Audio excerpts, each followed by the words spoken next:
You might think about an average password and be like, how could anyone guess that? The problem is you don't think about the fact that it's not an individual necessarily typing in guesses by hand. Quite often you have a machine doing it, which is capable of generating tens of thousands of guesses in a relatively short period of time.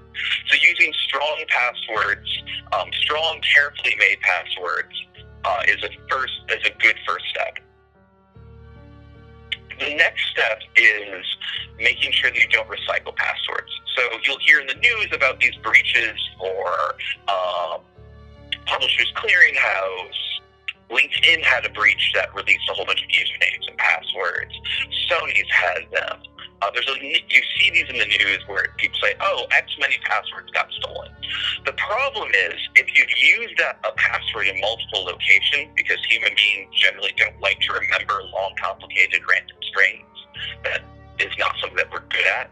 If you use a password in multiple locations, if any one of those locations gets compromised, the result is that can leak your password for all of those sites. Typically the most optimal scenario that people want to say is you should use a different password for every single website, because essentially your password is only as secure as the weakest website that you share it with.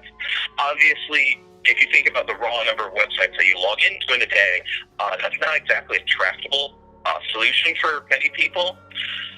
So a good middle ground, or a kind of a good option, is to use something like a password manager. Okay, so there's a myriad of pieces of software out there, companies that provide you services, where you will essentially have a master password that you have with that company, and they will store in an encrypted manner so that they cannot actually extract what your password is.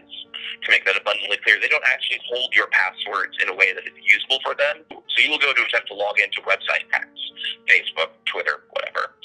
And so your software on your computer will communicate back to the password manager and say, I need the password, the random password that you've generated for me for website X. It will proceed to hand back the encrypted password, which is no good to the actual password manager service, but you on your computer will combine it with your single master password, and that will proceed to actually log you into the website. So this is one of these technological solutions for how you can make sure that you maintain kind of one password per website. So if one website gets compromised, you only are compromised on that website.